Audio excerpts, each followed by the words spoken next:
Hello guys, कैसे हैं आप सब लोग। उम्मीद है बढ़िया होंगे, मस्त होंगे, ज़बरदस्त होंगे। जैसा कि हम लोग विश्व भूगोल की श्रृंखला में अभी तक हम लोगों ने ऑस्ट्रेलिया महाद्वीप को पढ़ा और ऑस्ट्रेलिया महाद्वीप के बाद हम लोग उत्तरी अमेरिका महाद्वीप को पढ़ रहे थे और उत्तरी अमेरिका महाद्वीप का एक वीडियो मैंने डाल दिया है जिसमें बेसिक्स जो है उत्तरी अमेरिका के कौन से साइड पे प्रशांत महासागर है, किधर अटलांटिक महासागर है, ये सारी जानकारी जो बेसिक है उसकी चारों तरफ की बाउंड्री वो आप समझ सकते हैं। अगर आपने अभी तक वो वीडियो नहीं देखा है तो जाकर पहले प्लेलिस्ट में जाके आप पहले उत्तरी अमेरिका का पहला पार्ट देखें और आज हम लोग उत्तरी अमेरिका महाद्वीप का दूसरा पार्ट डिस्कस करने जा रहे हैं। तो सभी साथी एक बार जल्दी से सेशन को शेयर कर देंगे। विश्व भूगोल की श्रृंखला हमारी चल रही है, तो विश्व भूगोल की श्रृंखला में आज जो हम लोग अध्ययन करने जा रहे हैं वो उत्तरी अमेरिका महाद्वीप का। उत्तरी अमेरिका महाद्वीप का सबसे पहली बात यह है कि आपने जो अभी तक पढ़ा है उसको पहले रिवाइज कर लेना चाहिए। तो उसको रिवाइज करने का एक बेहतर विकल्प ये है कि जब ये वाला आज की क्लास आप पढ़ें तो जो मैप बनाएं तो उसी मैप के साथ आपको रिकॉल करना पड़ेगा कि पहले हमने क्या क्या पढ़ चुके हैं। तो आइए देखते हैं। तो मैंने आपको बताया था कि ये इस तरीके से यहाँ से अगर आप शुरू करेंगे उत्तरी अमेरिका को तो ये आपका अलास्का वाला क्षेत्र आता है और अलास्का वाला क्षेत्र जो है इस तरीके से नीचे जाएगा और यहाँ से ये कैलिफोर्निया की खाड़ी आएगी और कैलिफोर्निया की खाड़ी होते हुए आप इधर नीचे चले जाते हैं। इधर की ओर जाएंगे आप तो आप देखेंगे कि यहाँ पर थोड़ा सा ऊपर जाएंगे, फिर थोड़ा सा नीचे जाने के बाद फिर इस तरीके से आपको ये हडसन की खाड़ी मिलेगी और हडसन की खाड़ी में ही एक दूसरी खाड़ी मिलेगी जिसे हम लोग जेम्स की खाड़ी कहते हैं और जेम्स की खाड़ी के बाद आपको यहाँ पर एक सेंट लॉरेंस की खाड़ी मिलेगी और सेंट लॉरेंस की खाड़ी के बाद यहाँ पर आपको एक छोटा सा लॉन्ग द्वीप के सामने एक छोटी सी खाड़ी और मिलेगी और इस तरीके से आप नीचे आ जाएंगे और नीचे आने के बाद यहाँ से आपको इस तरीके से ये मैप आपको ड्रॉ कर लेना है, ठीक है ना। ये आपको मैप ड्रॉ कर लेना है तो ये आपका मैप बन जाएगा कौन सा, ये आपका हो जाएगा फ्लोरिडा का तट। फ्लोरिडा का तट ये आपकी मैक्सिको की खाड़ी हो जाएगी। तो इस तरीके से आपने ये उत्तरी अमेरिका का मैप बनाना आपको आता हो, ठीक है ना। तो उत्तरी अमेरिका महाद्वीप में मैंने अभी तक आपको बताया इधर अटलांटिक ओशियन है, यहाँ पर प्रशांत महासागर है, ये हडसन की खाड़ी है, ये जेम्स की खाड़ी है। इधर आपने पढ़े थे बैंक द्वीप, एलिजाबेथ द्वीप, विक्टोरिया द्वीप, इधर बेफिन द्वीप और बेफिन द्वीप से आगे आप देखेंगे इधर ग्रीनलैंड। तो यहाँ पर जो मैंने आपको एक बेफिन की जलसंधि बताई थी और यहाँ पर एक जलसंधि आपको बताना लास्ट क्लास में छूट गई थी, तो आप ध्यान रखेंगे। यहाँ पर डेविस की जलसंधि और है, डेविस की जलसंधि। डेविस जलसंधि किसे किसे जोड़ती है, तो डेविस की जलसंधि किसे किसे जोड़ती है तो याद रखिएगा। इस वाले क्षेत्र को मैंने आपको बताया था ये लेब्राडोर सागर है। ये कौन सा सागर है यहाँ पे, ये लेब्राडोर सागर है। इस लेब्राडोर सागर को ये हडसन की खाड़ी है, ये हडसन की खाड़ी है। इस हडसन की खाड़ी से कौन जोड़ती है, ठीक है ना, इस हडसन की खाड़ी से कौन जोड़ती है तो डेविस की जलसंधि जोड़ती है। कई किताबों में से नेरिस की जलसंधि भी लिखा मिलेगा, तो डेविस की जलसंधि या नेरिस की जलसंधि। इधर आप जानते हैं ये प्रशांत महासागर है, ठीक है। प्रशांत महासागर का उत्तरी वाला उत्तरी प्रशांत महासागर है, उत्तरी प्रशांत महासागर है। इधर वाला जो हिस्सा आप पीछे पढ़ के आए हैं ये उत्तरी अटलांटिक महासागर है, उत्तरी अटलांटिक महासागर है। अब हमको आज इसमें क्या क्या कवर करना है, देखो कभी भी मैप पढ़ें तो उसमें एक एक चीज़ को उठाएं। जैसे कि मैंने लास्ट क्लास में आपको पर्वत भी क्लियर कराए थे, यहाँ पर ब्रुक्स पर्वत, यहाँ पे अलास्का पर्वत है ना, इधर कोस्ट रेंज, इसके अलावा इधर मैंने आपको रॉकीज पर्वतमाला, यहाँ पर सियारा नेवादा पर्वत है ना। तो ये जो पठार मैंने आपको पढ़ाए, पर्वत जो मैंने पढ़ाए, इधर आल्पेशियन पर्वत, ये सियारा माद्रे पूर्वी और पश्चिमी, तो ये आपको याद रखना चाहिए। अगर नहीं अभी तक पढ़े हो तो उस वीडियो को जाके देखें। आज हम लोग जो जिन टॉपिक को पहले डिस्कस करने जा रहे हैं वो सबसे पहले हम लोग देखेंगे इसकी झीलें। सबसे पहले हम झीलों पर चर्चा करेंगे उत्तरी अमेरिका की, जो कौन कौन सी प्रमुख झीलें हैं उन पर हम लोग चर्चा करेंगे। आइए चलते हैं। तो सबसे पहले अगर हम लोग झीलों की बात करें तो आपको ध्यान रखना है उत्तरी अमेरिका में जो झीलें हैं, सबसे पहले यहाँ पर आपको एक लाइन बना लेनी चाहिए। यहाँ से यहाँ तक जो है ये 49वीं, यहाँ पे एक द्वीप है, ठीक है। यहाँ पर एक छोटा सा द्वीप मिलेगा आपको, एक छोटा सा द्वीप मिलेगा, और इस द्वीप का नाम क्या आप लोग ध्यान रखेंगे, इस द्वीप का नाम क्या है, इस द्वीप का नाम क्या है। तो अगर आपसे ये पूछे तो आप बता देना, इस द्वीप का नाम जो है वैंकूवर द्वीप है। इस द्वीप का नाम क्या है, वैंकूवर द्वीप, वैंकूवर द्वीप है। वैंकूवर द्वीप से आपको ध्यान रखना है, इस द्वीप से यहाँ से एक लाइन शुरू होती है, और यहाँ से जो लाइन शुरू होती है उसी लाइन को हम क्या कहते हैं, उसी लाइन को हम 49वीं समानांतर रेखा कहते हैं, ठीक है ना। इसी को हम क्या कहते हैं, 49वीं अक्षांश है, 49वां अक्षांश पे 49वीं समानांतर रेखा है। यहाँ से 49वीं समानांतर रेखा निकलती है। इस 49वीं समानांतर रेखा से ऊपर की ओर जब आप देखेंगे तो यहाँ पर आपको 4 झीलें मिलेंगी। यहाँ पर आपको 4 झीलें मिलेंगी। झील नंबर 1, झील नंबर 2, झील नंबर 3, क्रम से झील नंबर 4 और झील नंबर 5।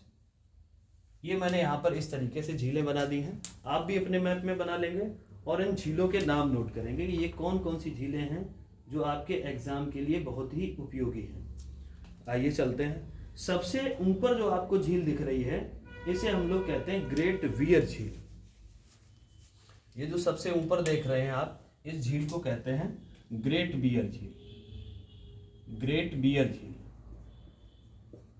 अब देखिए ग्रेट बियर झील की लोकेशन क्या है। ग्रेट बियर झील की लोकेशन आप देख रहे हैं, ये कनाडा में है। ये ऊपर वाला हिस्सा कौन सा देश है, कनाडा है। ग्रेट बियर झील के नीचे आप जो दूसरी झील देख रहे हैं इसे ग्रेट स्लेव झील कहते हैं, ग्रेट स्लेव झील कहते हैं, ग्रेट स्लेव झील कहते हैं। उसके नीचे जब आप आएंगे तो आपको मिलेगी अथावास्का झील, अथावास्का झील, अथावास्का झील, अथावास्का झील। अभी मैं विशेषताओं पर बात करूंगा इनकी, पहले आप इनकी लोकेशन और इनके नाम को समझ लें। अथावास्का लेक, अथावास्का लेक के नीचे आपको मिलेगी चौथी, उस झील का नाम आप ध्यान रखेंगे रेंडियर झील, रेंडियर झील, रेंडियर झील। रेंडियर झील के नीचे, रेंडियर लेक के नीचे आप ध्यान रखेंगे 5वीं जो झील है उसे विनिपेग झील कहते हैं, विनिपेग झील कहते हैं, विनिपेग लेक, ठीक है ना। अब देखिए यहाँ पर ये जो सबसे ऊपर आप देख रहे हैं ग्रेट बियर झील, मैंने आपको बताया था कि इधर से यहाँ से आर्कटिक वृत्त निकलता है, यहाँ से आर्कटिक वृत्त निकलता है, आर्कटिक वृत्त रेखा ये हडसन की खाड़ी होते हुए, ठीक है ना, इस तरीके से निकलता है। तो मैंने बताया था कि आर्कटिक वृत्त किन किन देशों से होकर गुजरता है, तो मैं यहाँ पर लिख दे रहा हूँ। आर्कटिक वृत्त जो है, आर्कटिक वृत्त रेखा किन किन देशों से होकर बहती है, आर्कटिक वृत्त, आर्कटिक वृत्त रेखा किन किन देशों से होकर गुजरती है, आप देख पा रहे हैं सभी लोग, ठीक है ना। तो इसमें अगर हम लोग बात करें कौन कौन से देश हैं, तो एक देश आप लोग ध्यान रखिए, ये अलास्का वाला क्षेत्र है। तो अलास्का चूंकि अमेरिका का पार्ट है तो आप यहाँ से लिख सकते हैं यूएसए। यूएसए के अलावा अगर हम दूसरा देश देखें तो आपको ये कनाडा मिलेगा, कनाडा से निकलती है।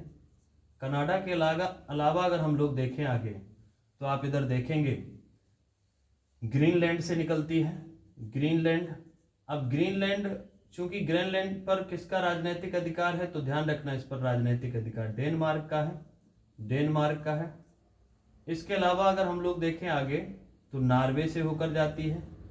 नॉर्वे के अलावा अगर हम लोग देखें स्वीडन से होकर जाती है, स्वीडन से होकर जाती है। ये सब यूरोप के देश हैं, ध्यान रखना। ग्रीनलैंड, नॉर्वे, स्वीडन ये सब यूरोप के देश हैं। और यहीं पर आपको एक देश और मिलेगा जिस देश का नाम क्या है, रूस। रूस। तो इन देशों से आप देखेंगे कि आपकी आर्कटिक वृत्त रेखा निकल कर जाती है। तो ध्यान रखेंगे कौन कौन से देश हो गए, किन किन देशों से होकर आर्कटिक वृत्त गुजरता है, तो ध्यान रखेंगे। अच्छा, इसमें फिनलैंड भी आता है। स्वीडन के बाद जो है एक कंट्री फिनलैंड है, पहले फिनलैंड आएगा, क्रम से लिख दिया है फिनलैंड, और फिनलैंड के बाद आपका रूस। तो ये क्रम से लिखा है, ठीक है, ये सीक्वेंस है, जिनमें से ध्यान रखेंगे ये दोनों कहाँ पर हैं, अमेरिका और कनाडा जो है ये उत्तरी अमेरिका के देश हैं। ये दोनों किसके देश हैं, ये उत्तरी नॉर्थ अमेरिका के देश हैं। जबकि बाकी के ये सभी देश किसके हैं, ये बाकी के सभी देश यूरोप के हैं, यूरोप महाद्वीप में आते हैं, यूरोप का पार्ट है। क्लियर, ये यूरोप के हिस्से हैं। अच्छा, इस आर्कटिक वृत्त का मैंने जिक्र क्यों किया, उसका कारण है। आर्कटिक वृत्त का जिक्र मैंने इसलिए किया क्योंकि ये जो ग्रेट बियर झील है ना, ये वाली झील, ग्रेट बियर झील जो है ये आर्कटिक वृत्त से होकर जाती है। इसकी विशेषता क्या है कि आपसे पूछेगा निम्नलिखित में से कौन सी झील आर्कटिक वृत्त रेखा पर स्थित है, तो आप ध्यान रखिए कि ग्रेट बियर झील जो है ये आर्कटिक वृत्त रेखा पर स्थित एक झील है। देख पा रहे हैं सभी लोग, समझ में आ रहा है सभी को। अच्छा, इसके बाद अगर हम लोग बात करें झीलों की विशेषताओं में, तो ग्रेट बियर के बाद दूसरे नंबर की झील, और तीसरे नंबर की झील जो है अथावास्का झील, बहुत ही महत्वपूर्ण झील है। इस झील की विशेषता क्या है, आप जानते हैं कनाडा यूरेनियम उत्पादन में अपना एक अहम स्थान रखता है। तो यूरेनियम के भंडार अगर कहीं मिलते हैं, अथावास्का झील के नीचे जो चट्टानें हैं, जो प्लेटें हैं, उनमें यूरेनियम के भंडार पाए जाते हैं। तो इसलिए अथावास्का झील किसके लिए जानी जाती है, यूरेनियम उत्पादन के लिए जानी जाती है, यूरेनियम भंडार के लिए जानी जाती है।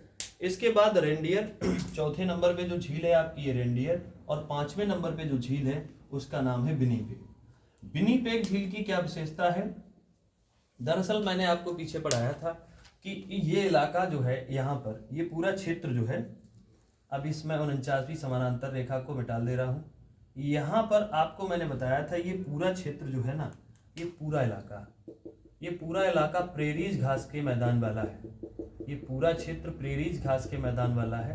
तो यहाँ पर गेहूं, प्रेरीज घास के मैदान की क्या विशेषता होती है, मुलायम और लंबी घास यहाँ पर पाई जाती है।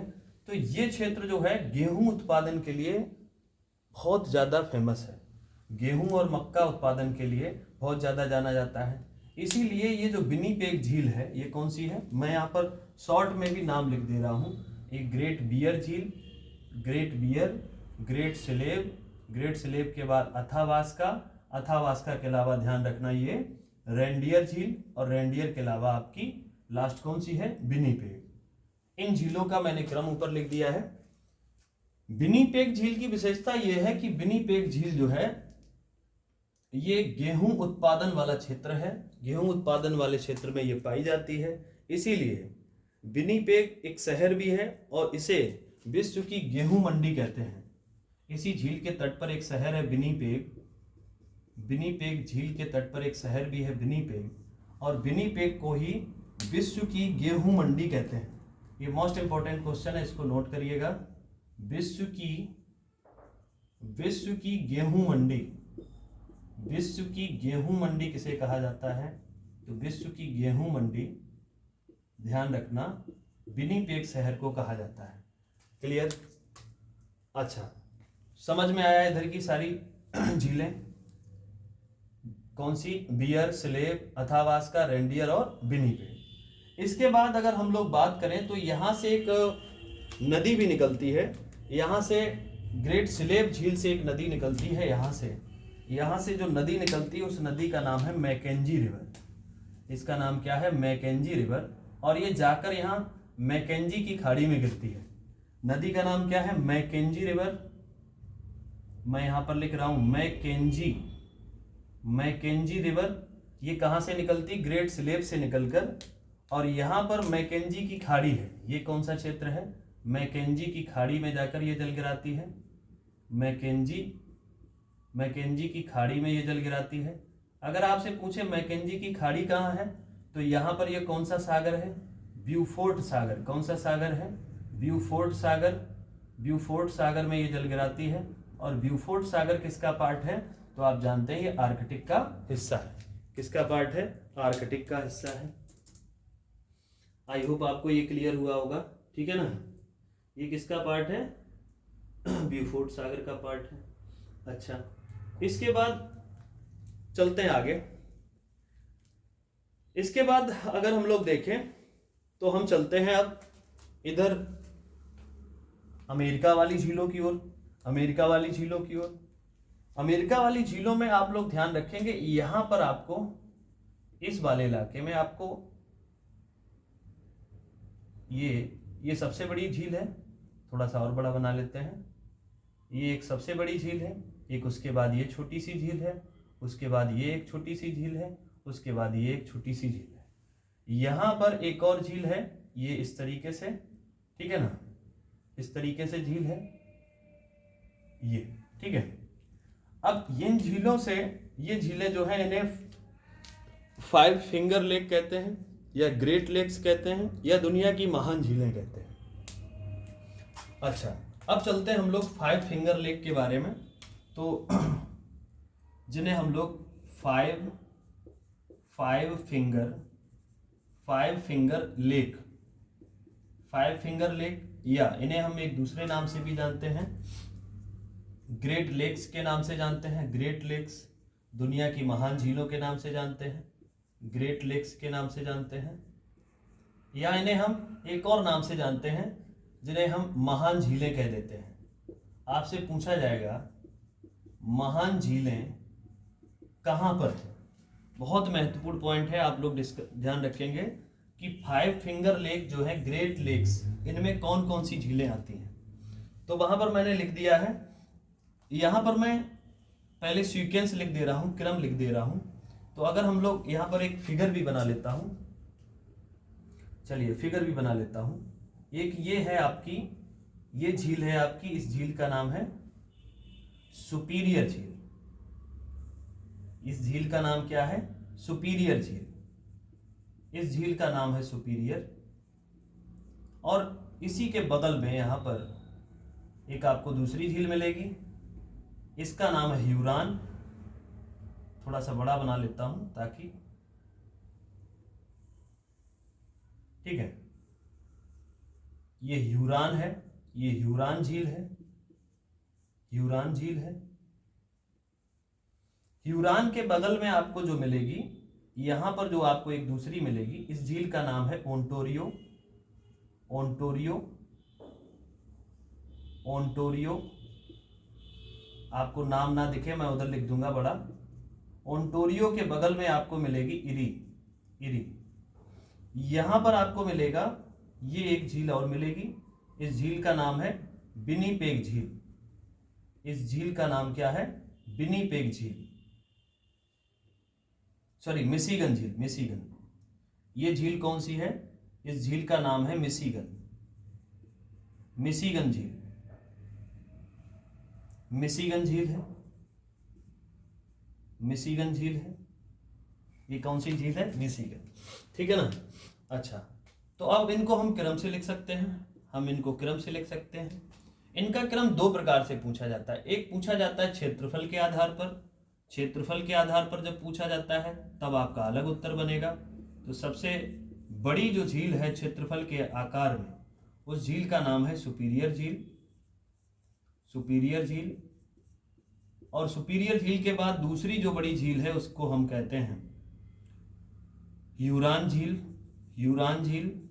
ह्यूरॉन झील के बाद अगर हम क्षेत्रफल की दृष्टि से देखें, तीसरी सबसे बड़ी वो है मिशिगन झील, मिशिगन झील। और मिशिगन झील के बाद क्षेत्रफल में अगर हम देखें तो चौथी सबसे बड़ी झील है वो ओंटारियो झील है, ओंटारियो झील है। ओंटारियो झील के बाद अगर जो चौथी सबसे बड़ी झील, पांचवी जो सबसे बड़ी झील बनेगी वो आपकी बनेगी इरी झील। पांचवी सबसे बड़ी झील है वो इरी झील है।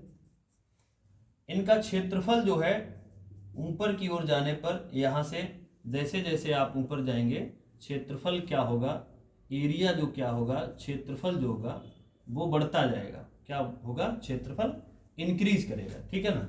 सबसे छोटी ये, उससे बड़ी ये, उससे बड़ी ये, उससे बड़ी ये।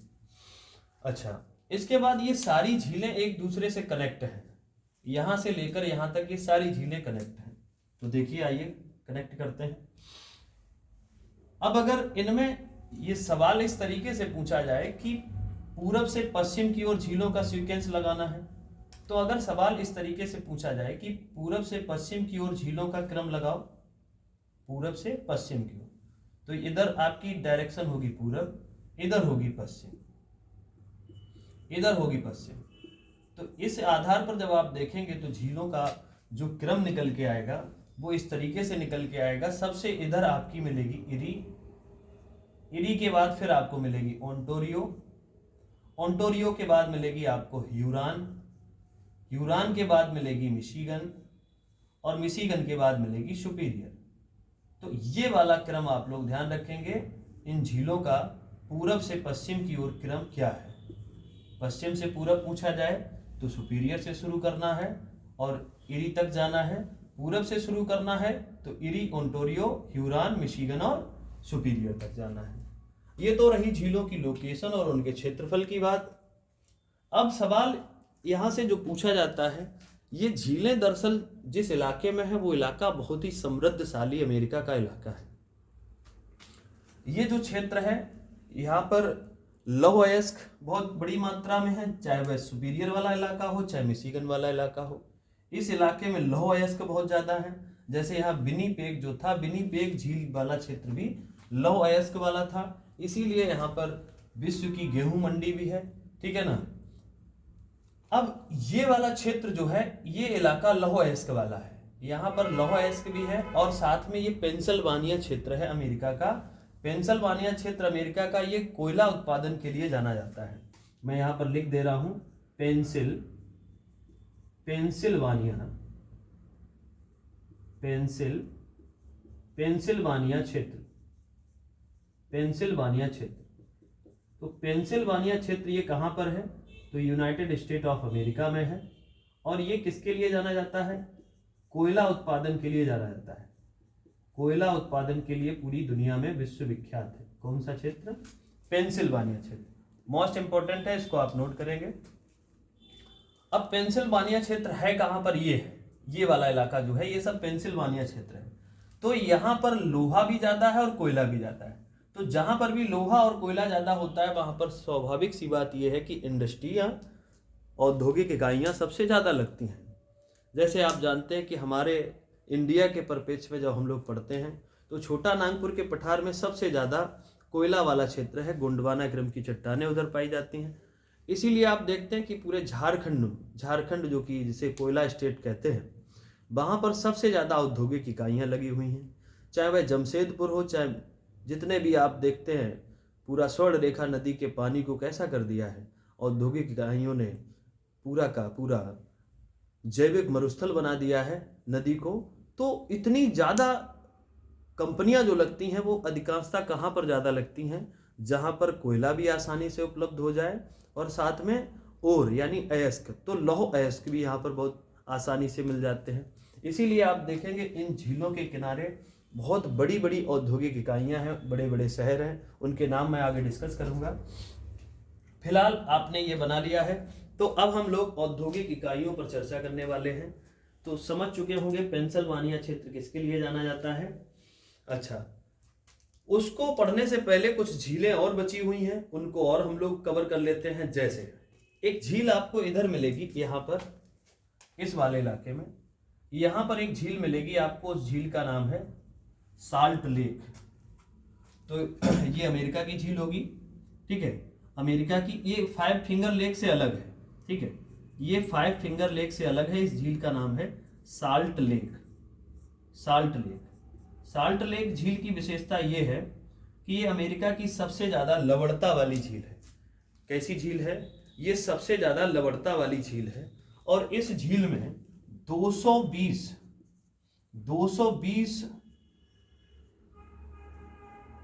प्रति 1000, देखो जब भी यहाँ 2 जीरो लगाई जाए, परसेंटेज में जब 2 जीरो लगाई जाए तो ध्यान रखना हमेशा उसका मान क्या होता है कि 1000 पर ये डेटा है 220 लवणता प्रति 1000 किस झील की है? साल्ट लेक झील की है। और साल्ट लेक झील कहां पर है? तो याद रखना साल्ट लेक झील आपकी कहां पर मिलती है? ये आपको मिलती यूनाइटेड स्टेट ऑफ अमेरिका में। पूछा जाए अमेरिका की सबसे लवणता वाली झील, यूएसए की सर्वाधिक लवणता वाली झील है, सर्वाधिक लवणता वाली झील है, लवणता युक्त झील, लवणता युक्त, ठीक है, कौन सी? साल्ट लेक है। इसी तरीके से एक और यहां पर झील है जिसे हम लोग मीड झील कहते हैं, मीड झील। अभी हम लोग मीड झील पर चर्चा करेंगे। मीड झील, मीड झील जो है दरअसल ये झील कैसे बनी है? ये एक बांध बनाया गया है, एक बांध बनाया गया है कोलोराडो नदी पर। उस बांध के बगल में इस झील को बनाया गया है, इसीलिए अमेरिका की ये सबसे बड़ी मानव निर्मित झील है। मीड झील ये कहां पर है? तो अगर आप नदी कोई पूछे तो नदी आप क्या जवाब देंगे? ये कोलोराडो नदी पर है, कोलोराडो नदी पर है, कोलोराडो नदी पर है। और बांध कौन सा है? कौन सा बांध है? तो बांध आप लोग ध्यान रखेंगे, ये जिस बांध पर है उस बांध का नाम है हूवर बांध के पास, हूवर बांध। हूवर बांध जो है, हूवर बांध के पास में ये झील है, हूवर बांध के पास ये झील है। और इस झील की विशेषता दरअसल ये है कि ये यूएसए की सबसे बड़ी मानव निर्मित झील है। यूएसए की सबसे बड़ी मानव निर्मित झील, यूएसए की सबसे बड़ी मानव निर्मित झील है,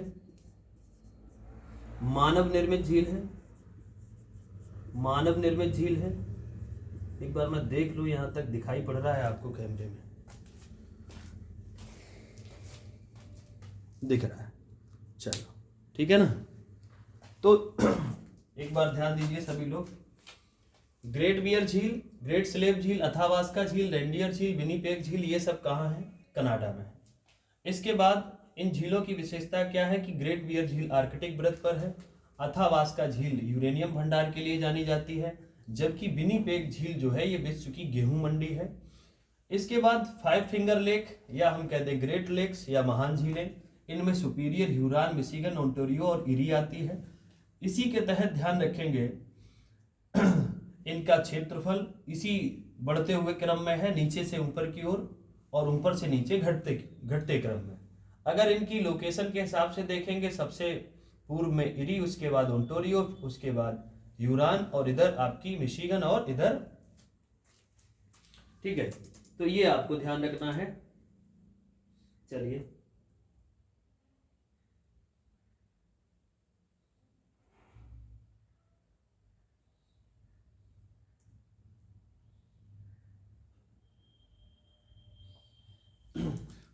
सॉरी, मैं माफ करिएगा, यहाँ पर मैं बार बार जो है इरी ओंटारियो का यहाँ पर गलत हो गया है। इधर इरी है, इधर इरी है, इधर Ontario. I am really sorry. इधर इरी है, इधर ओंटारियो, इधर ओंटारियो, इधर ओंटारियो, ठीक है ना। ये ओंटारियो, ये इरी।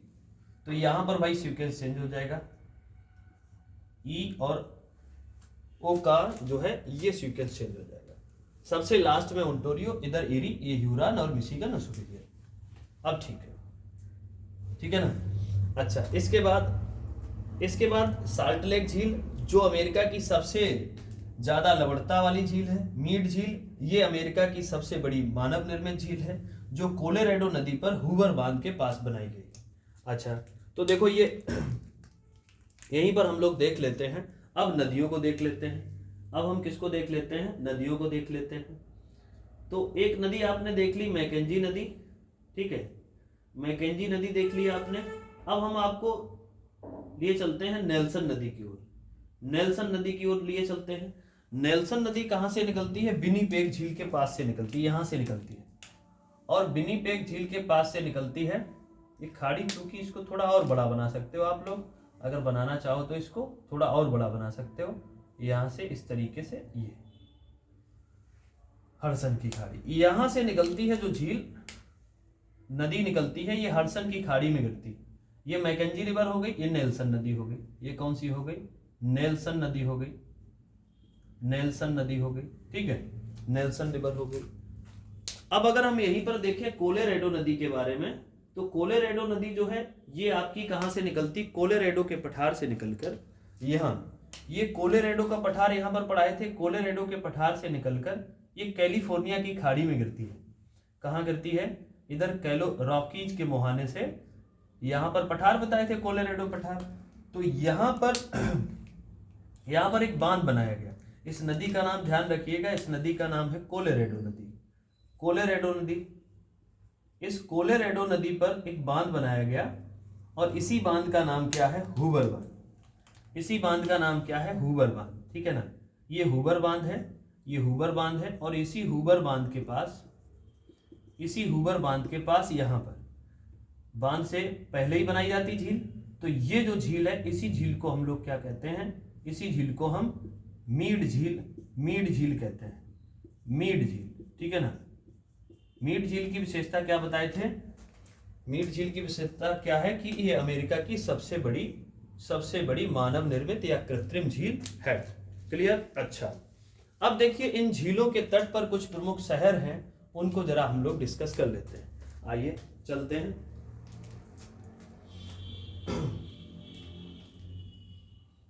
तो यहां पर भी तो ये चेंज हो जाएगा, यहां पर भी तो चेंज होगा यार, ये वाला क्षेत्रफल वाला भी चेंज करना होगा, सॉरी, ठीक है, इसको भी चेंज कर लेना।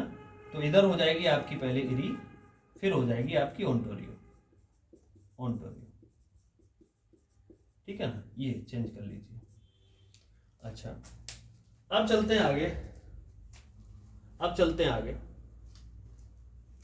देखो भाई, अब हम लोग देखते हैं कि इन झीलों के तट पर क्या लोकेशन है और कौन सा शहर स्थित है किस झील पर। तो स्क्रीनशॉट ले लेना। अब चलते हैं आगे।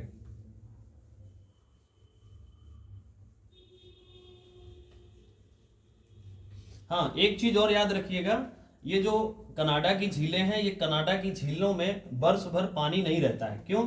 क्योंकि ये आर्कटिक वृत्त के पास है, तो ये झीलें जो है अधिकांशतः बर्फ से ढकी रहती हैं, ये बर्फ इनमें बनी रहती है, ठीक है। जब सूरज कर्क की ओर आता है तब ये पिघलती हैं, तब इनमें पानी होता है, नहीं तो इन झीलों में क्या बर्फ बनी रहती है।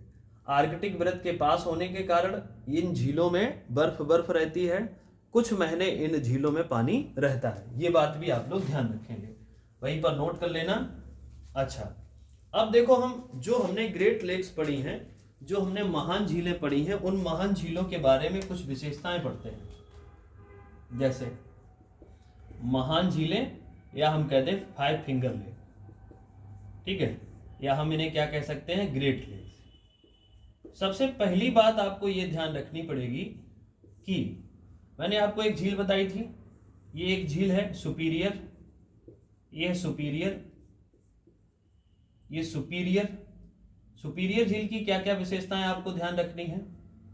और एक मैंने आपको बताई थी, ये ह्यूरॉन, ये ह्यूरॉन। पहला सवाल ये कि ये दोनों झीलें आपस में जुड़ी हुई हैं, ये दोनों झीलें आपस में जुड़ी हुई हैं एक नहर के द्वारा, और जो नहर है उसे कहते हैं सू नहर। क्या कहते हैं? सू कैनाल कहते हैं, सू कैनाल कहते हैं। अब सुपीरियर झील जो है, सुपीरियर की विशेषताओं में अगर हम लोग बात करें, सुपीरियर की अगर हम लोग विशेषताओं की बात करें सुपीरियर झील की बारे में, तो सुपीरियर झील जो है ये यूएसए की सबसे बड़ी झील है, यूएसए की सबसे बड़ी झील है, सबसे बड़ी झील है, अमेरिका की सबसे बड़ी झील है। दूसरी बात आप क्या इसके बारे में ध्यान रखेंगे कि ये विश्व की सबसे बड़ी मीठे पानी की झील है, सबसे बड़ी मीठे पानी की झील है, मीठे पानी की झील है। एक तो ये बात ध्यान रखेंगे, ठीक है ना, विश्व की सबसे बड़ी मीठे पानी की झील है, ये बात भी ध्यान रखेंगे। अच्छा, इसके अलावा अगर हम बात करें विश्व की दूसरी सबसे बड़ी झील है, इसकी एक विशेषता क्या है? विश्व की सेकंड दूसरी सबसे बड़ी झील है, दूसरी सबसे बड़ी झील। अब दूसरी सबसे बड़ी झील कौन से हिसाब से है? दूसरी सबसे बड़ी झील है, सबसे बड़ी झील। तो पहली अगर हम लोग देखें क्षेत्रफल के हिसाब से तो वो है आपकी कैस्पियन सागर। तो कैस्पियन सागर के बाद जो सबसे बड़ा क्षेत्रफल है वो सुपीरियर का है। अब कैस्पियन सागर चूंकि लवणता वाली झील है, ये मीठे पानी की झील है, तो विश्व की दूसरी सबसे बड़ी झील सुपीरियर है, पहली कैस्पियन सागर है। लवणता में पूछी जाए तो विश्व की सबसे बड़ी झील कैस्पियन सागर लवणता में है। लेकिन अगर मीठे पानी में पूछी जाएगी तो विश्व की सबसे बड़ी झील सुपीरियर झील मीठे पानी की सबसे बड़ी झील में आ जाएगी। क्लियर है ना? अच्छा, और पूरे अमेरिका की देखी जाए तो अमेरिका की सबसे बड़ी झील आपकी सुपीरियर हो जाती है। अच्छा, अब अगर हम सुपीरियर के बारे में बात करें तो सुपीरियर के बारे में कौन कौन से जो पॉइंट हैं वो आपको ध्यान रखने हैं। जैसे मैंने आपको बताया, सुपीरियर झील के आसपास का क्षेत्र लौह अयस्क के लिए जाना जाता है। लौह अयस्क क्षेत्र, लौह अयस्क क्षेत्र है इसके आसपास का। ठीक है। सुपीरियर झील के बारे में एक बात जो आपको ध्यान रखनी है, यहां पर एक शहर है, यहां पर एक शहर है, उस शहर का नाम है डुलत। यहां पर एक शहर है, उस शहर का नाम क्या है? डुलत। इधर आपको मिलेगा एक डुलत शहर मिलेगा। अच्छा, एक चीज और याद रखिएगा, ये चार झीलें जो हैं वो सीमा रेखा बनाती हैं। अमेरिका और कनाडा के बीच में जो सीमा बनती है उसमें यही चार झीलें शामिल हैं। तो अगर कभी ये पूछा जाए यूएसए और कनाडा के बीच में जो सीमा बनती है, यूएसए और कनाडा की सीमा, ठीक है, तो यूएसए और कनाडा की सीमा बनाने वाली झीलों में कौन सी झील शामिल नहीं है? ठीक है, बनाने वाली झीलें, अगर ये सवाल पूछा जाए वाली झीलें, तो आप लोग याद रखिएगा इसमें कौन सी झील शामिल नहीं है? मिशिगन झील शामिल नहीं है। तो कौन कौन सी हैं इसमें शामिल अमेरिका और कनाडा की सीमा बनाने में? तो एक तो हो गई आपकी सुपीरियर, दूसरी कौन सी हो गई? दूसरी हो गई ह्यूरान, ह्यूरान के बाद फिर कौन सी हो गई? इरी हो गई, और इरी के बाद कौन सी हो गई? इरी के बाद हो गई आपकी चौथी ओंटारियो। ये चारों झीलें क्या करती हैं? ये चारों झीलें अमेरिका और कनाडा की सीमा पर है। जबकि कौन सी झील पूरी तरीके से अमेरिका में है?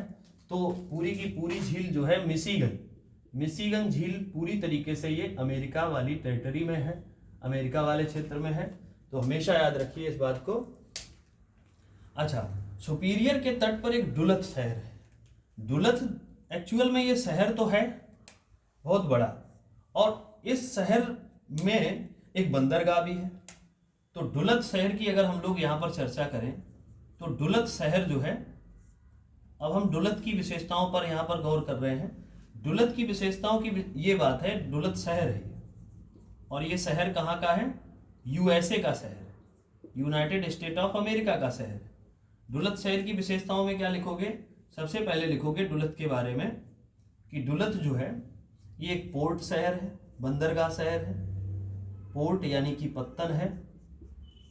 पत्तन शहर है। दूसरी बात इसके विषय में लिखोगे, यहाँ पर मांस प्रसंस्करण बहुत बड़ी मात्रा में होता है। मांस प्रसंस्करण क्यों यहाँ पर ज्यादा होता है, उसका कारण क्या है? तो ध्यान रखिएगा कि मांस प्रसंस्करण जो है यहाँ पर इसलिए ज्यादा होता है क्योंकि ये शीतोष्ण घास का मैदान है, तो इस इलाके में बहुत बड़ी मात्रा में जानवर पाए जाते हैं। तो इन जानवरों को यहाँ से काट के, उनको प्रिजर्वेशन करके, उनको पैकेटों में भर के, उनको दुनिया के तमाम बाजारों में यहाँ से भेजा जाता है। तो एक तो ये बात आप लोग ध्यान रखेंगे डुलत के विषय में। दूसरा ध्यान रखेंगे इसके बारे में, ये विश्व की आटा चक्की है। ये विश्व की आटा चक्की भी है, विश्व की आटा चक्की भी है आपका, विश्व की आटा चक्की वाला क्षेत्र है। अगर आपसे पूछा जाए विश्व की आटा चक्की कहां पर है, विश्व की आटा चक्की कहां पर है, तो डुलत में है। ध्यान रखना, ये अधिकांश शहर, अभी आप पढ़ेंगे शिकागो के विषय में, तो शिकागो तो बहुत बड़ा मांस का निर्यातक शहर है। लेकिन अन्य शहरों में जैसे ये मिशिगन है, मिशिगन पे हम लोग बात करेंगे। मिशिगन एक शहर भी है और मिशिगन झील जो है, मिशिगन झील के तट पर लौह अयस्क बहुत ज़्यादा है इस इलाके में। तो यहाँ पर औजार पट्टी है पूरा, तो औजार पट्टी पे चर्चा करेंगे। तो यहाँ पर क्या क्या समझे, सुपीरियर और ह्यूरान को जोड़ने वाली नहर सू नहर, ठीक है। और सुपीरियर के तट पर एक शहर है डुलत, और डुलत किसके लिए जाना जाता है, विश्व की आटा चक्की है। यहाँ पर पोर्ट और बंदरगाह है, मांस प्रसंस्करण भी यहाँ पर होता है। इसके अलावा डुलत में ऑटोमोबाइल सेक्टर भी बहुत बड़े पैमाने पर है। तो इसकी विशेषताओं में क्या लिखोगे, दूसरा पॉइंट क्या लिखोगे, ये मांस प्रसंस्करण केंद्र भी है और ऑटोमोबाइल सेक्टर भी यहाँ पर चलता है। अच्छा, अब हम बात करेंगे, ये तो सुपीरियर झील की बात हो गई। अब देखो यहीं पर हम चर्चा कर लेते हैं ह्यूरान झील। ये है आपकी ह्यूरान झील। ह्यूरान झील पर दो शहर हैं, ह्यूरान झील पर दो शहर हैं। एक शहर का नाम है साल्ट मैरी और एक का नाम है सडबरी। लेकिन ये दोनों शहर इधर है, ये दोनों शहर इधर है। इधर का मतलब ये कनाडा वाली साइड में है। एक का नाम क्या है, एक का नाम है साल्ट मैरी, और एक शहर का नाम है, साल्ट मैरी के बाद एक शहर का नाम है सडबरी। तो ये दो शहर जो हैं आपके किधर मिलेंगे, ये दोनों शहर मिलेंगे ह्यूरान के तट पर। तो यहां नोट कर सकते हो, ह्यूरान के तट पर कौन कौन सा, एक साल्ट मैरी और एक है सडबरी शहर। दोनों किस नदी के तट पर, आपसे सीधा सीधा पूछा जाएगा निम्नलिखित में से कौन सा शहर जो है ह्यूरान के तट पर है, कौन सा सुपीरियर के तट पर है, कौन सा मिशिगन के तट पर है। तो आपको ये सारी बातें याद रखनी है। साल्ट मैरी और सडबरी क्षेत्र जो है ये निकेल और कापर के लिए जाना जाता है। ये दोनों शहर किसके लिए जाने जाते हैं, ये दोनों शहर किसके लिए जाने जाते हैं, ये इलाका निकेल और कापर वाला है। तो निकेल और कापर के लिए ये दोनों जाने जाते हैं, निकेल और कॉपर के लिए जाने जाते हैं।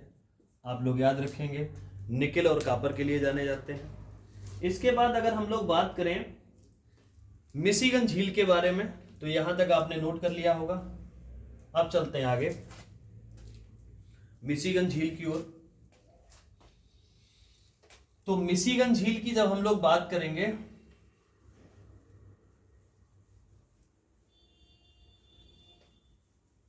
मिशिगन झील, देखो अगर हम लोग बात करें मिशिगन झील, तो मिशिगन झील आप देख रहे हैं कुछ इस प्रकार की इसकी अपसंरचना बनती है, ये वाली इसकी अपसंरचना बनती है। तो यहां से लेकर यहां तक कुछ प्रमुख शहर हैं, जिनमें से मैं दो शहरों के नाम बताऊंगा। एक शहर है मिलवाकी, ये वाला जो शहर है इसको कहते हैं मिलवाकी,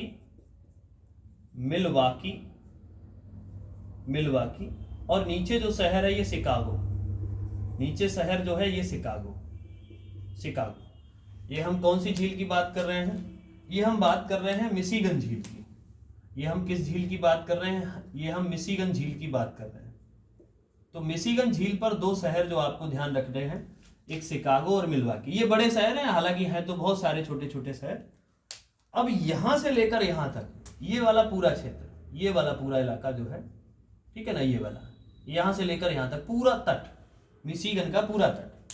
मैंने आपको क्या बताया, ये कौन सा पेंसिल्वानिया क्षेत्र है पूरा, ये प्रेरीज वाला इलाका भी है, और यहाँ पर लौह अयस्क भी ज्यादा है, कोयला भी ज्यादा है। तो यानी कि ये बड़ा ही अमेरिका का समृद्ध क्षेत्र है। तो शिकागो से लेकर मिलवाकी तक ये जो बेल्ट है, इस बेल्ट को कहते हैं औजार पट्टी। यानी कि दुनिया में जो औजार बनाए जाते हैं, उसी क्रम में अगर हम अमेरिका की बात करें तो अमेरिका की ये औजार पट्टी है। यहाँ पर लोहे के औजार बनाए जाते हैं। कहां से कहां तक, तो ध्यान रखेंगे मिलवाकी से लेकर शिकागो तक। अच्छा, अगर हम मिलवाकी शहर की खाली बात करें, तो मिलवाकी शहर की अगर हम खाली बात करें तो ये शहर लौह अयस्क के लिए जाना जाता है, लौह अयस्क के लिए जाना जाता है। लॉयस के लिए जाना जाता है। जबकि शिकागो की अगर हम बात करेंगे तो शिकागो की कई सारी विशेषताएं हैं। जैसे शिकागो शहर किन किन बातों के लिए जाना जाता है? शिकागो शहर एक सबसे अहम बात यह है कि ये यूएसए का सबसे बड़ा रेलवे टर्मिनल है। यूएसए का सबसे बड़ा रेलवे टर्मिनल है। सबसे बड़ा रेलवे टर्मिनल अमेरिका का शिकागो है। आप पूरे अमेरिका में कहीं भी जा सकते हैं, आपको हर जगह के लिए यहां से ट्रेनें मिल जाएंगी शिकागो से। क्लियर?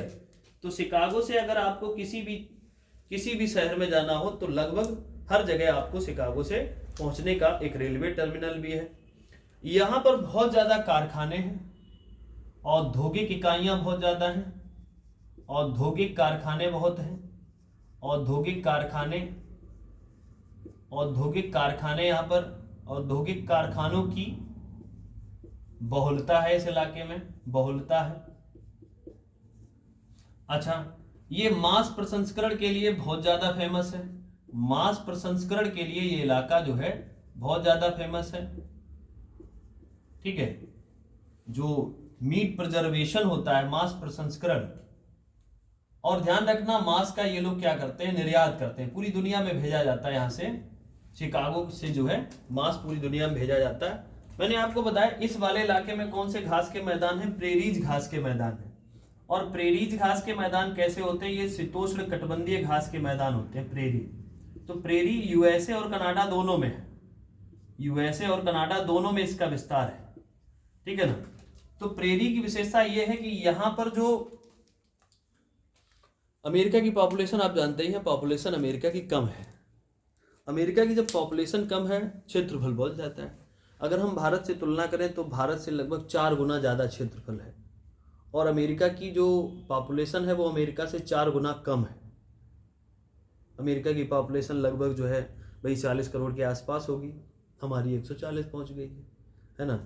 तो इतना बड़ा डिफरेंस होने के कारण यहाँ पर जो लोग हैं उनके पास जानवरों की संख्या भी ज़्यादा है। तो यहाँ पर जानवरों की संख्या ज़्यादा है, चूँकि बड़े बड़े चारागाह हैं। तो बड़े बड़े चारागाह होने के कारण यहाँ पर लोग जो है, एक व्यक्ति के पास कई सारे जानवर हैं। तो बहुत अच्छा यहाँ पर दूध डेयरी का धंधा चलता है, मांस का धंधा चलता है। तो ये सारे सेक्टर जो है अमेरिका में बड़े पैमाने पर लोग करते हैं। उसका कारण मैंने आपको बताया, चूंकि क्षेत्रफल ज्यादा, पॉपुलेशन कम। तो ये तो हो गई बात शिकागो की। अगर हम शिकागो से आगे बढ़े तो हम चलते हैं अगले शहर, अगली झील की ओर। अगली झील अगर हम लोग चलें इरी के तट पर। इरी आप देख रहे हैं, ये ह्यूरॉन के बाद जो अगली झील है वो है इरी। इरी के तट पर अगर हम चलते हैं तो इरी के तट पर हमको कुछ बड़े महत्वपूर्ण शहर दिखाई पड़ते हैं। आप अपने पास ध्यान रखना, आप अपने पास एक ऑक्सफोर्ड स्टूडेंट एटलस जरूर रखना अगर आप एक सिंसियर तैयारी करने वाले हैं। और मेरे साथ इन मैप को जरूर बनाना। अगर इन मैप को बनाते हुए नोट्स बनाएंगे, निश्चित ही आपका नोट्स बहुत बेहतर बनेगा और एक बेहतर आप तैयारी की ओर बढ़ेंगे। ठीक है ना? तो आइए इरी के बारे में बात करें तो इरी के तट पर आपको एक मिलेगा डेट्रॉइट शहर, एक मिलेगा आपको बफेलो शहर। इसके तट पर जो 2 प्रमुख शहर हैं उनके नाम आप नोट करिए। एक का नाम है डेट्रॉइट। डेट्रॉइट शहर की विशेषता यह है कि डेट्रॉइट शहर जो है ये ऑटोमोबाइल सेक्टर के लिए जाना जाता है। ऑटोमोबाइल के लिए जाना जाता है। ऑटोमोबाइल के लिए जाना जाता है। ऑटोमोबाइल उद्योग के लिए ये शहर जाना जाता है। यानी कि जितनी भी बड़ी बड़ी कंपनियां हैं अमेरिका की, जो महंगी से महंगी गाड़ियां हैं वो मैक्सिमम आपको डेट्रॉइट में बनती हुई दिखाई देंगी। ठीक है ना? इसके अलावा अगर हम बात करें एक और यहाँ पर एक शहर है डेट्रॉइट के बाद, बफेलो शहर।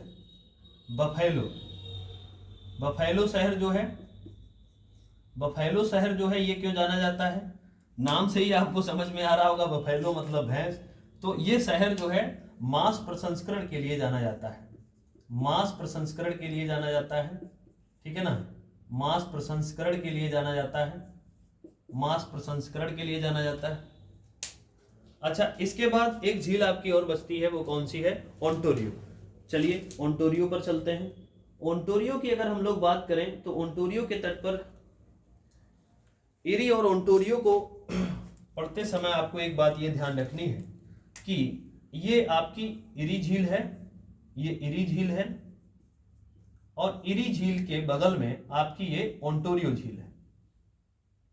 इन दोनों झीलों के बीच में, इन दोनों झीलों को भी एक नहर से जोड़ा गया है।